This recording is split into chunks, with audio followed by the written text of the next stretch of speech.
রাস্তার মাঝে 40 জনের একটি ডাকাত দল হুজুরের উপরে আক্রমণ করেছে। এটা বাগদাদের রাস্তায় আক্রমণ করার পরে ডাকাত দল বলছে, এই খোকা তোমার কাছে কি আছে? বলে, কেন আমার কাছে 40টা দিনার আছে। মা বলেছে কি? মিথ্যা বলো না। মিথ্যা কথা কি গুনাহ? মা মিথ্যা বলো না। উনি মিথ্যা বলেননি, মায়ের শিক্ষা। এই জন্য পৃথিবীর তাবড় তাবড় মনীষীরা বলেছে মা হলেন পৃথিবীর প্রথম শিক্ষক। যত বড় বিশ্ববিদ্যালয় পড়ুক না কেন, মা জননী হল মেন শিক্ষক। মা যেটা শেখাবে তার সেই সময় ওই শিক্ষাটা তার মগজে রয়ে যাবে। একটু চিল্লে বলা যায় না সুবহানাল্লাহ। এই জন্য পিতামাতা যারা আপনারা হয়েছেন, আপনাদের শিক্ষা দিতে হবে। ফোন দেওয়া যাবে না, মোবাইল হাত দেওয়া নিষেধ। আপনি কি করে বারণ করবেন? আপনার তো অ্যান্ড্রয়েড সেট, আপনি 24 ঘন্টা পড়ে আছেন। বড় পীর আব্দুল কাদের জিলানী বলছেন, ও ডাকাতের দল, ও ডাকাতের দল, আমার বগলের নিচে 40টি দিনার আছে, তুমি নিয়ে যাও। টাকার দল অবাক হয়ে বলছে, ওরে খোকা, তোমার পকেট চেক করেছি, তোমার শরীর চেক করেছি, কোথাও পাইনি। কিন্তু তুমি তো না বলতেই পারতে যে তোমার বগলের নিচে 40টি দিনার আছে। না বললে আমরা খুঁজে পেতাম না। ওই সময় বড় পীর মাহবুবে সুবহানী, গাউসে সামদানি, বড় পীর আব্দুল কাদের জিলানী, বড় পীর আব্দুল কাদের জিলানী হুজুর আমার বলে ডাকাত। আরে 40টি দিনার কেন, 40,000 দিনার হলো আমার মায়ের শিক্ষা অমান্য করতাম না। আমি আব্দুল কাদের, আমার মা জননী মা ফাতেমাতুজ জোহরা, আমার পিতা হলেন আবু সালেহ মুসা জাহাঙ্গীর, আমাকে শিক্ষা দিয়েছে সব সময় সত্যের উপরে চলতে থাকবে। সতমেব জয়তে, সতমেব জয়তে। এই শিক্ষা, এই শিক্ষার আন্দোলন, এই শিক্ষার সূচি নিয়ে আমি মাদ্রাসায় যাচ্ছি। ডাকাত দল অবাক হয়ে ওই ছোট্ট শিশু আব্দুল কাদের জিলানীর শিক্ষা দেখে হুজুরের হাতে হাত দিয়ে বাগদাদের জমিনে 40 জন ইমানের কলমা পড়ছে। লা ইলাহা ইল্লাল্লাহু মুহাম্মাদুর রাসূলুল্লাহ। বড় পীর এমনি হয়েছে। বড় পীর আদর্শ দেখুন, মাত্র 7 বছর বয়স হুজুর আমার মাদ্রাসায় গেছে। হুজুর বলছে, হুজুর মানে আব্দুল কাদের জিলানী হুজুরের ওস্তাদ বলছে, বাবু পড়ো, আলিফ বা তা সা জিম হা। হযরত আব্দুল কাদের জিলানী হুজুর রহমাতুল্লাহ আলাইহি তিনি পড়ছেন, আউযু বিল্লাহি মিনাশ শাইতানির রাজীম, বিসমিল্লাহির রহমানির রহিম, আলহামদুলিল্লাহি রাব্বিল আলামিন, আর রহমানির রহিম, মালিকি ইয়াউমিদ্দিন, ইয়্যাকা না'বুদু ওয়া ইয়্যাকা নাস্তাঈন, ইহদিনাস সিরাতাল মুস্তাকিম, সিরাতাল লাযীনা আন'আমতা আলাইহিম গায়রিল মাগদুবি আলাইহিম ওয়ালাদ-দাল্লিন, আমিন। হুজুর আবার আরে এখন আলিফ জানে না, বা জানে না, সূরা কোরআনের মা পড়ে দিল সূরা ফাতিহা। হুজুর বলছে, হুজুর দাঁড়ান, বিসমিল্লাহির রহমানির রহিম, আলিফ লাম মিম, যালিকাল কিতাবু লা রাইবা ফীহি হুদাল লিল মুত্তাকিন। 1 পারা, 2 পারা, 3 পারা, 5 পারা, 10 পারা, ওই 15 পারায় চলে গেল। শেষের বেলা ছোট্ট ছোট্ট আব্দুল কাদের জিলানী 7 বছর বয়সে আগে বৈঠকে 1 থেকে 18 পারা পর্যন্ত তেলাওয়াত করেছে। হুজুর শুনে অবাক, নবীকে জিজ্ঞাসা করা হচ্ছে, বাবু ও খোদা আব্দুল কাদের, তুমি তো মাদ্রাসায় এসেছো, তুমি কি করে কোরআন জানলে বলো?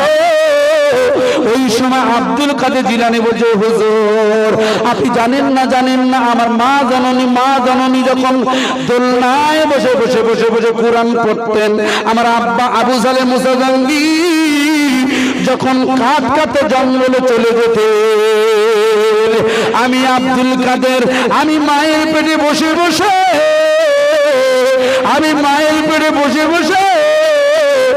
আল্লাহর কুরআন মুখস্থ করে নিতাম। আর আমরা মায়ের পেটে বসে বসে, মা দেখছে অ্যান্ড্রয়েড সেট, আমরা পৃথিবীতে এসে মা দেখেছিল 4G, আমরা সব নিচ্ছি 5G। এ দোষ বাচ্চাদের না, কাদের? পিতা মাতার দোষ। এখনো সময় আছে, শুধরে যান, বাচ্চাদের কোরআনের পথে আনুন, বক্তব্য দিন, নামাজের জন্য তাগিদ দিন, 7 বছর বয়স থেকে নামাজের ট্রেনিং দিন, নইলে সমস্যা হয়ে যাবে। আমার বন্ধুরা খুব ভালো করে বুঝবে, আল্লাহর নবী যখন 8 দিন বয়স হয়েছে, আমার ওয়াজটা বোঝা যাচ্ছে কিনা? আমাদের ডক্টর শিবশক্তি মহারাজজি গবেষণা করছে উত্তরপ্রদেশের বৃন্দাবনে, উনি সিরাতুন নবী খুলেছে।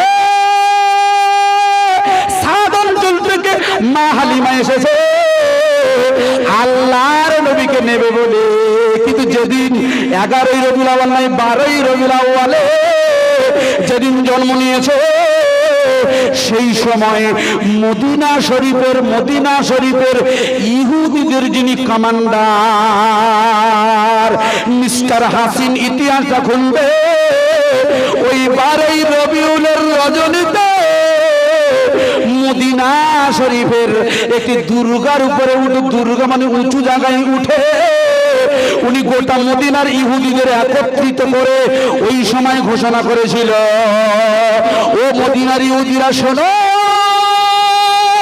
আজকের এই রাতে একটি শিশু জন্ম নেবে, ওই শিশুটি গোটা বিশ্বে তার আদর্শ বিরাজ করবে। ইহুদিরা খুব জ্ঞানী হয়, বিজ্ঞানী আইনস্টাইন ছিল ইহুদি, ইহুদিরা বড় বড় বিজ্ঞানী হয়েছিল।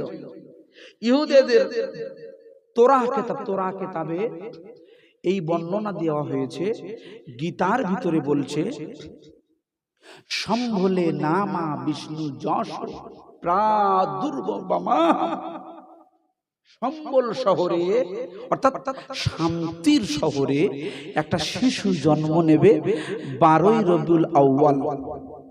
কত রবিউল আউয়াল?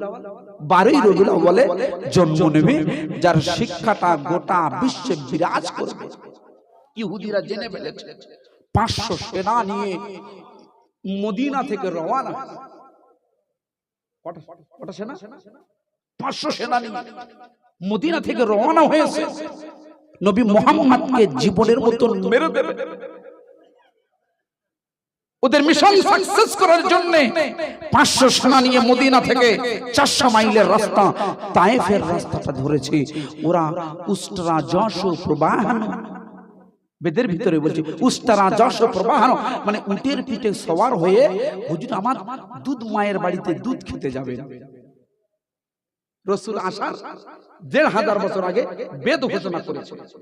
আমার বন্ধু খুব ভালো করে শুনবেন, মা হালিমাতুস সাদিয়া হুজুরকে নিলেন, এরাও রওনা হয়েছে মদিনা থেকে রওনা হয়েছে।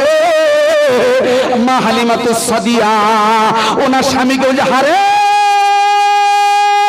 ও হারে, আপনি রওনা দিন, আমাদের মক্কা থেকে তায়েফে যেতে 90 মাইলের রাস্তা, আমাদের যেতে হবে, আপনি রওনা দিন, আপনি উটের লাগামটা ধরে নিন। মা হালিমাতুস সাদিয়ার স্বামী উটের লাগামটা ধরে সামনে বসেছে। মা হালিমাতুস সাদিয়া, তার একটি ছেলে ছিল হযরতে আব্দুল্লাহ, আর নবী মুহাম্মদ রাসূলুল্লাহকে নিয়ে উটের পিছনে বসেছে। আশ্চর্য, পৃথিবীর ভিতর নবীকে চিনতে পারে না, কিন্তু একটি অবলা পশু ওই সার পেয়ে আল্লাহর নবীকে চিনে নিল। উঠ আর উঠছে না, উঠছে না।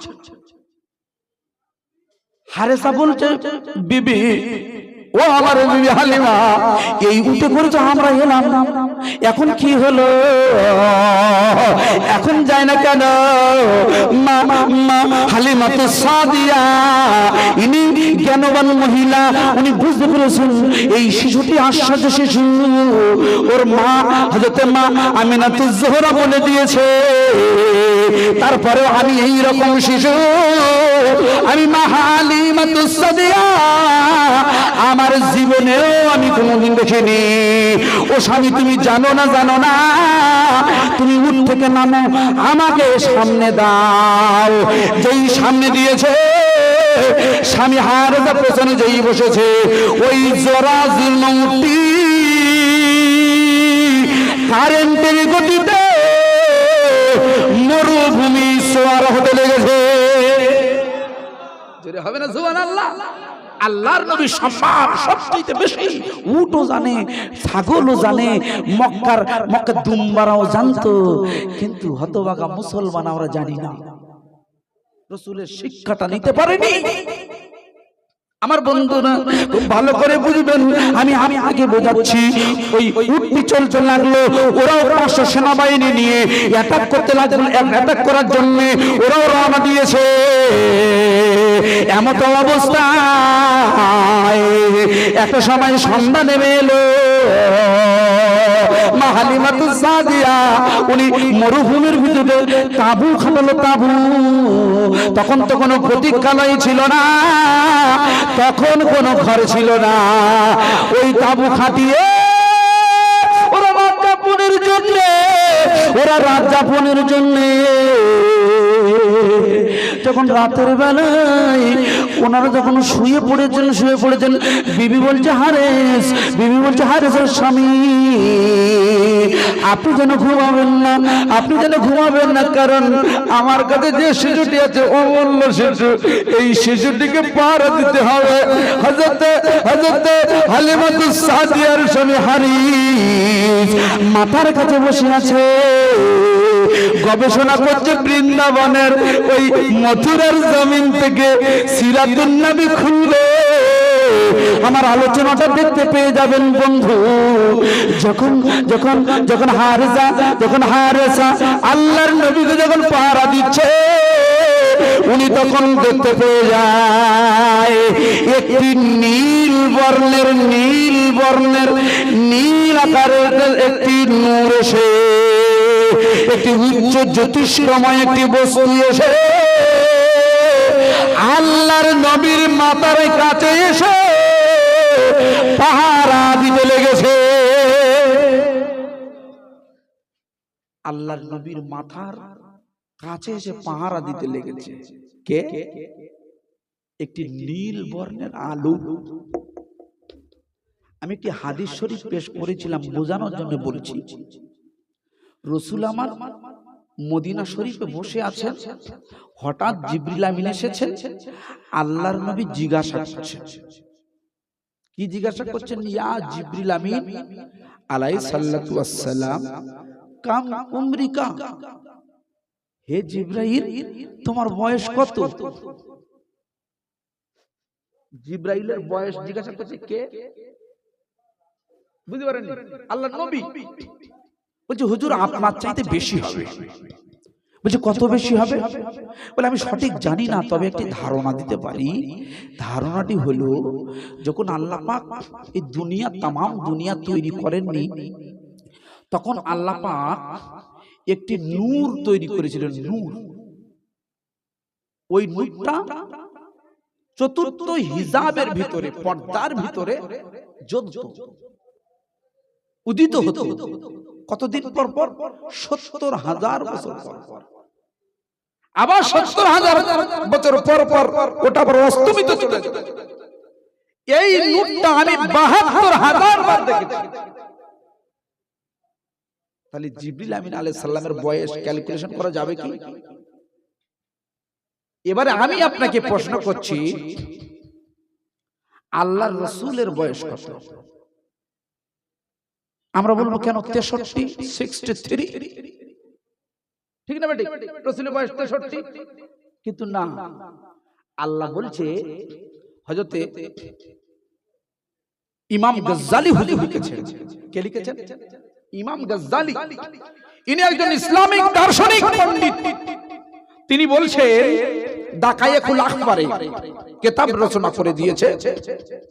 এই দাকায়েকুল আখবারটা খুলবেন ইমাম গজ্জালি বলছে, আল্লাহ পাক যখন এই পৃথিবীতে সর্বত্র বিরাজমান, সর্বত্র, তখন লাউহে মাহফুজ হয়নি, কলম হয়নি, আর কিছুই হয়নি, সিদরাতুল মুনতাহা হয়নি, জান্নাত জাহান্নাম, সাতটা বুক আসমান জমিন কিছুই তৈরি হয়নি। তখন আল্লাহ পাকের ইশকের ঝংকারে একটি নূর নির্গিত হয়। আল্লাহ পাকের ইশক, আল্লাহই আল্লাহ, তখন একটি নূর নির্গত হয়। ইমাম গজ্জালি লিখেছেন, আল্লাহর নবী নয়, আল্লাহর কুরআন বলছে, কদ জাআকুম মিনাল্লাহি নূরুন ওয়া কিতাবুম মুবিন। আমি তোমাদের জন্য দুটো জিনিস পাঠিয়েছি, নূর এবং কিতাব। এই ব্যাখ্যায় ইমাম গজ্জালি বলছেন, ওই নূরটি আল্লাহ পাক তৈরি করে শাজারাতুল ইয়াকিনে, আমার আওয়াজ বোঝা যাচ্ছে? শাজারাতুল ইয়াকিনে নূরের নয়, মৌর আকারে মতির পর্দায় আবদ্ধ করে রেখেছে। কত বছর? ৭২,০০০ বছর। ওখান থেকে ওই রাসূলের নূর থেকে, আল্লাহর নবীর এই নবীর নূর থেকে পৃথিবীতে লক্ষ লক্ষ নবী এসেছেন। নবী ইব্রাহিমুস সালাম, নবী ইসমাইল আলাইহিস সালাতু ওয়াস সালাম, জাকারিয়া আলাইহিস সালাতু ওয়াস সালাম, এমনি করে লক্ষ লক্ষ, ১ লক্ষ মতান্তর ২,২৪,০০০ নবী আমার নবীর নূর থেকে তৈরি হয়ে গেছে। এটা চিল্লে বলা যায় না সুবহানাল্লাহ? তখন ওই নবীর নূরের কালারটি ছিল নীল বর্ণের। কি বর্ণের? নীল বর্ণের। খুব ভালো করে শুনবেন, ঠিক ওই নীল বর্ণের একটি আলো এসে আলো আল্লাহর নবীর মাথার কাছে পাহারা দিচ্ছে। হযরত হারেসা সাক্ষী দিতেছে। সেই রাতটা চলে গেল, পরের রাতটা এলো। মদিনা থেকে ৫০০ জন সেনাবাহিনী নিয়ে মিস্টার হাসিন আল্লাহর নবীর ওই যাওয়ার রাস্তাতে রাতের গভীরে ওরা সেদিন আটা করেছিল। আল্লাহর নবীর রিসালাতটা নষ্ট করে দেবে, আমার নবীকে শেষ করে দেবে, আমার নবীকে মার্ডার করে দেবে। যেই ওরা আক্রমণ করে দিল, আচমকা আল্লাহ পাকের হুকুমে আসমান থেকে একটি আলো এসে ওই ৫০০ জন সেনাবাহিনীকে ধ্বংস করে দিল। ধ্বংস, জোরে বলা যায় না সুবহানাল্লাহ? নারায়ে তাকবীর। এই জন্য আল্লাহর নবীর মান ইজ্জত নিয়ে যারা খেলা করে, তারা কিন্তু যুগে যুগে ধ্বংস হয়ে যায়। গত কয়েক দিন আগে, গত কয়েক বছর আগে ফ্রান্সের ইমানুয়েল ম্যাক্রো রসুলের কার্টুন তৈরি করেছিল। ভাই, কার্টুন তৈরি করেছিল না? হ্যাঁ, তৈরি করে আল্লাহ তাকে জুতো মেরে শেষ করে দিয়েছে। এই জন্য সাবধান হয়ে যান, রসুলের সাথে পাঙ্গা নেওয়া যাবে না। ইনি হলেন আসল নবী। মহব্বতে একবারে কালমা লা ইলাহা, স্লিপ দিতেন, একটা স্লিপ দিয়ে যান।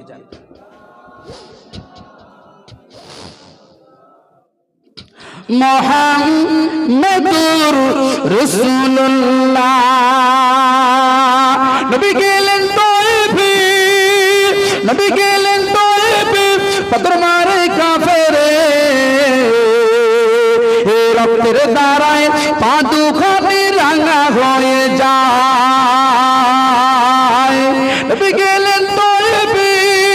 নবী গেলেন তায়েফে পাথর মারে কাফেরে রক্তের দ্বারায় পা দুখানে রাঙা হয়ে যায় এ কলমা লা ইলাহা। এটা সেলিমজি দেন কমিটি ছেলেরা কই লা ইলাহা ইল্লাল্লাহু মুহাম্মাদুর রাসূলুল্লাহ। আমার ভাই সবেরা খুব ভালো করে শুনবেন, আমি যে বিষয়টা আপনাকে বোঝাচ্ছি, মিস্টার ডক্টর শিবশক্তি মহারাজ উনি বৃন্দাবনে রমজানুল মুবারকে উনি যখন এই গবেষণাটি করে সাকসেসফুল হয়ে গেলেন, উনি তখন চিন্তা নিয়েছে যে ইসলাম ধর্মটি হলো আসল সত্য ধর্ম। এই চিন্তা নিতে নিতে নিতে নিতে নিতে নিতে ওনার শয্যায় ওনার বিছানায় উনি ঘুমিয়ে পড়লেন। ঘুমানোর সাথে সাথে উনি একটি খ্বাব দেখলেন, স্বপ্ন দেখলেন। ওই স্বপ্নটি হলো একটি মারাত্মক অন্ধকার একটি কালো দানবাকৃতি একটি দেহে এসে ডক্টর শিবশক্তিকে তাড়া করে নিয়ে যাচ্ছে, গ্রাস করে খেয়ে নেবে। এমন অবস্থাতে উনি বলছেন একটি নূরানি আকারে একটি নূরের ছবির মতো দেখতে এক পুরুষ এসে আমার হাত ধরেছে, ধরে বলছে শিবশক্তি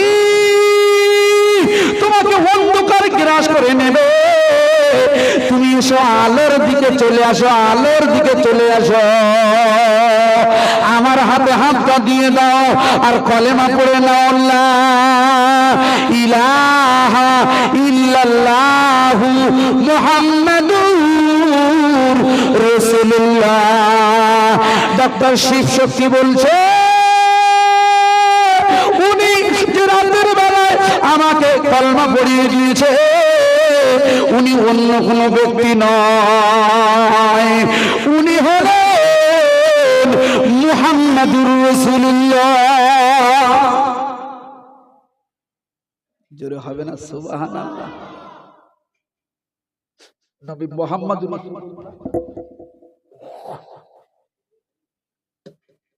নবী মুহাম্মাদুর রাসূলুল্লাহ সাল্লাল্লাহু আলাইহি ওয়াসাল্লাম যদি বৃন্দাবনে আসতে পারে, আমার বাড়িতে আসতে পারে না, আপনার বাড়িতে আসতে পারে না।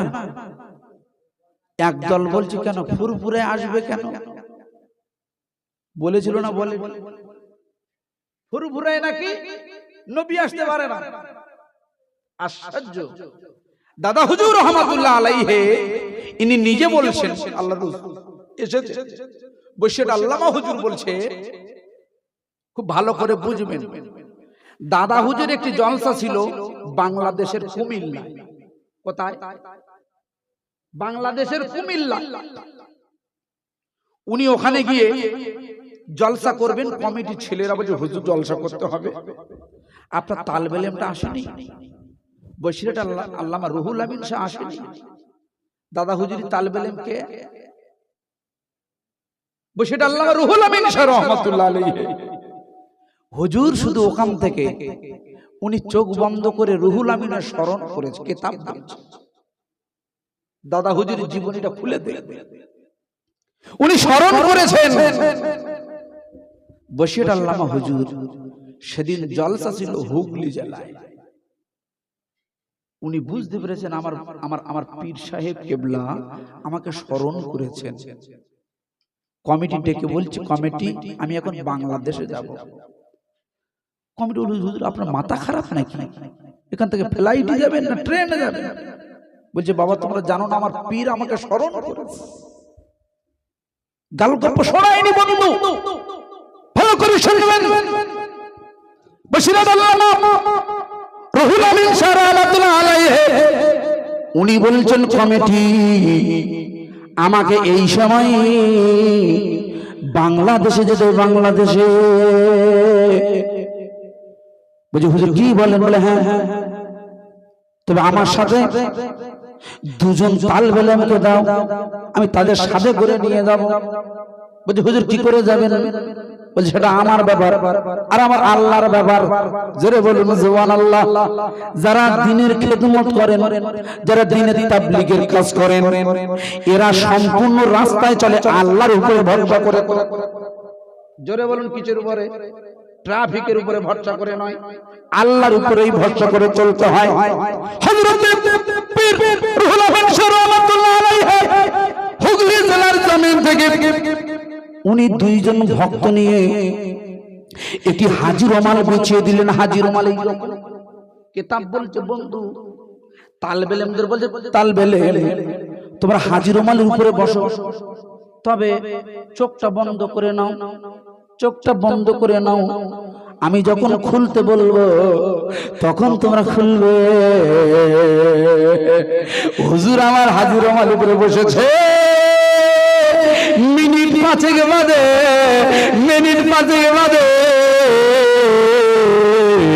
তালবে ইলমদের বলছে খোকা তোমরা এবারে চোখটা খোলো। চোখ খুলে অবাক হয়ে ওরা সাহায্য বনে গেল। হুগলি জেলার জমিন থেকে বাংলাদেশে পৌঁছে গেল। যেটা হবে না সুবহানাল্লাহ। এইরকম পীর বাংলার জমিন এখন খুব কম আছে। আর সেই রুহুল আমিন হুজুরকে নিয়ে টানাটানি। কেউ বলছে রুহুল আমিন হুজুরের মাজারটা জামিয়া রহমানি নয় খাদিজাই হলি ভালো। আকরণী বন্ধু, বসিরহাটের মাওলানা বাগে হুজুরের মাজার শরীফ, হুজুর মারা গিয়েও ওয়াফাত নিয়েও শান্তি নেই। ফিতনার ফিতনা, আলেমদের ছড়াছড়ি। এই জন্য রাসূল বলেছে কিয়ামতের মাঠে একদল আলেম আগে জাহান্নামে যাবে। কেন যাবে বুঝতে পারেননি? শুধু ফিতনা লাগাচ্ছে না, আমরাই ফিতনা বেশি লাগাচ্ছি শেষ জামানায়। সুতরাং টুপি দাড়ি হাজি রুমাল থাকলে আপনি মনে মনে হাক্কানি আলেম না, ফিতনা শুরু হয়ে গেছে, দাজ্জাল এসে যাবে খুব তাড়াতাড়ি। সুতরাং সাবধান হয়ে যান। আল্লামা আবু বকর সিদ্দিক রাহমাতুল্লাহ আলাইহি হুজুর আমার বলছে খোকা ও রুহুল আমিন তুমি ওয়াজ করো বাবা। আল্লাহর নবীর আসে হযরত পীর রুহুল আমিন রাহমাতুল্লাহ আলাইহি উনি স্টেজে উঠেছেন, উনি ওয়াজ করছেন। আমার বন্ধুরা ওয়াজ করে নেমে এলে হুজুর আমার জিজ্ঞাসা করছেন, হযরত পীর আল্লামা আবু বকর সিদ্দিক হুজুর জিজ্ঞাসা করছে খোকা ও রুহুল আমিন তুমি যে বিষয়গুলো ওয়াজ নসিহত করেছ আমার জানা মতে তুমি তো জানতে না। আল্লামা রুহুল আমিন রাহমাতুল্লাহ আলাইহি হুজুরকে বলতে হুজুর বেয়াদবি নেবেন না। আপনি যখন আমাকে হুকুম দিলেন ওয়াজ করতে আমি ওয়াজ করছি, আর আমার নবী আমার হাবিবুল্লাহ উনি কিতাবগুলো খুলে আমার সামনে ধরেছে। আমি রুহুল আমিন আল্লাহর নবীর দেখানো কিতাব দেখে ওয়াজ করতে লাগলাম। যেটা হবে না সুবহানাল্লাহ। রাসূল আমার সব জায়গায় আসতে পারে রূহানি হালতে, তিনি হাজির নাজির, তিনি আসতে পারেন। এই ক্ষমতা আমার আল্লাহ তাকে দিয়েছে। আরো একবার জোরে বলবেন না সুবহানাল্লাহ। আমার বন্ধুরা ডক্টর শিবশক্তি মহারাজ উনি কলেমা পড়ে মুসলমান হয়ে উনি ওনার নামটা লিখেছে। আমার নাম শিবশক্তি নয়, আমার নাম হবে ইসলামুল হক। ইসলাম সত্য, ইসলামের বাণী সত্য, কুরআন সত্য ঘোষণা করছে কে? ডক্টর শিবশক্তি মহারাজ, বৃন্দাবনের মহারাজজি। ঠিক একই স্বপ্ন তার পরের দিন ওনার স্ত্রী শ্রদ্ধা দেবী উনি ঘুমিয়ে আছেন রমজানুল মুবারক, উনি ঘুমিয়ে একই স্বপ্ন দেখছে।